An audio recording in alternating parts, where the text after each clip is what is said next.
Hi students, in this video I'll be covering how to solve exponential equations with like bases. The way I've decided to do this video was to help you with the handout that you were given for homework. And the first problem I will go over will help you with problems 1 through 4. The second problem will help with problems 5 through 8 and 14, etc. So here on the side I've got what problem numbers you can use this problem to reference. So if we take a look at this problem that I came up with here, 5 to the 2x equals 5 to the x minus 3, what you first notice is that they both have a base of 5.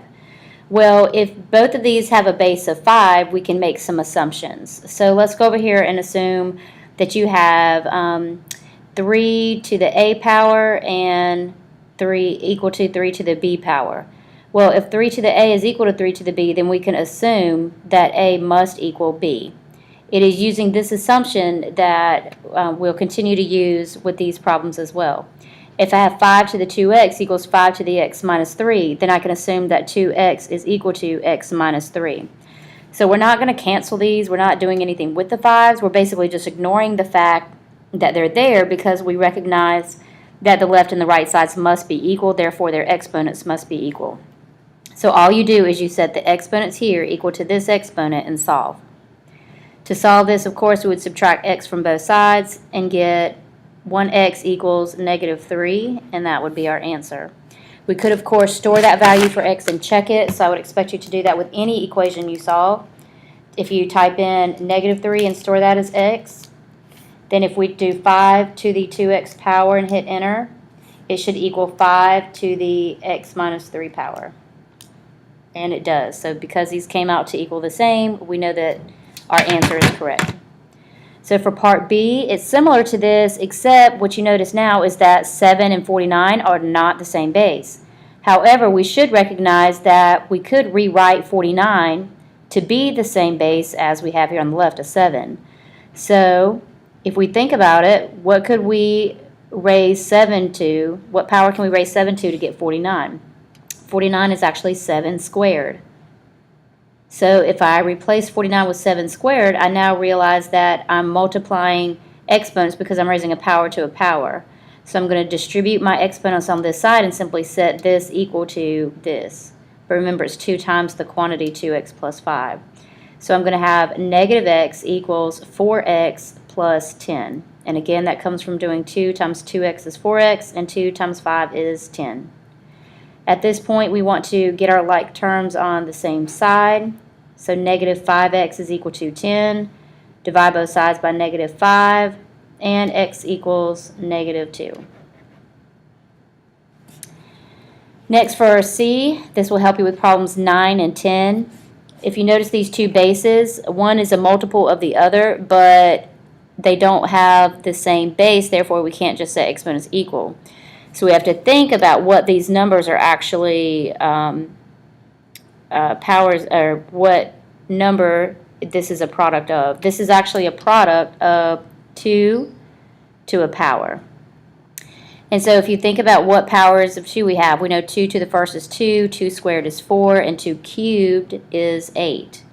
So 8 we're going to replace with 2 cubed.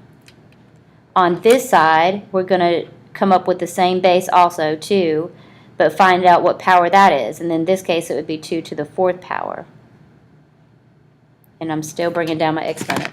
So basically, if you get stuck and you're like, well, I think I can use 2, one possibility is you could just go to y equals and type in 2 to the x power, and then look at your table till you go, oh, I have 8 and 16.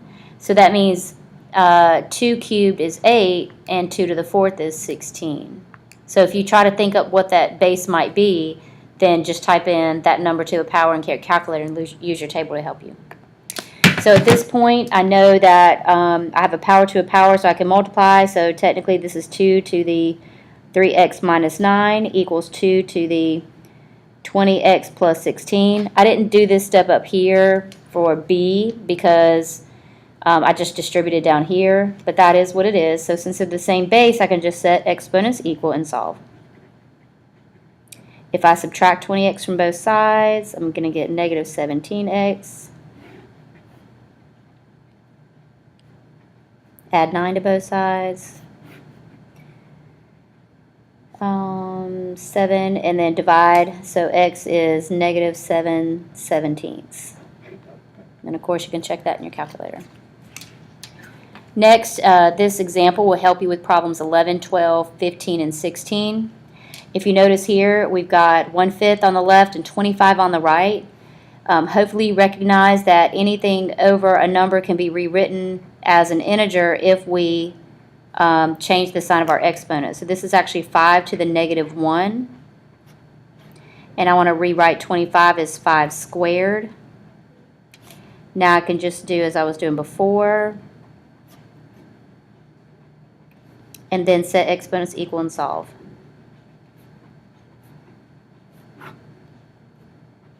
Oops. 9x equals 1. So x equals 1/9. And lastly, to help you with problems 17 through 20, I'm going to go ahead and work 17 for you. On the right, you can see this has a base of 3, and we've got another 3, and it's being multiplied by the square root of 3. This requires you to remember is that, for one, we have an understood 1 here, but here we have the square root of 3, and just like if you remember your rule for rational exponents, the square root of x is equal to x to the 1/2. So if we rewrite this as 3 to the 1/2 power, that tells us that if we're multiplying, we can now add exponents. So this is 3 to the 2x equals 3 to the 1 plus a half is 3/2. And then I can solve. So 2x equals 3/2, divide both sides by 2. And if I do 3/2 divided by 2, that's the same thing as 3/2 times 1/2, which gives me 3/4.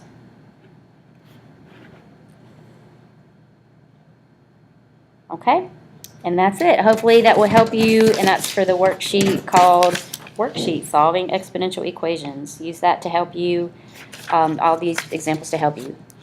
Text me if you have questions.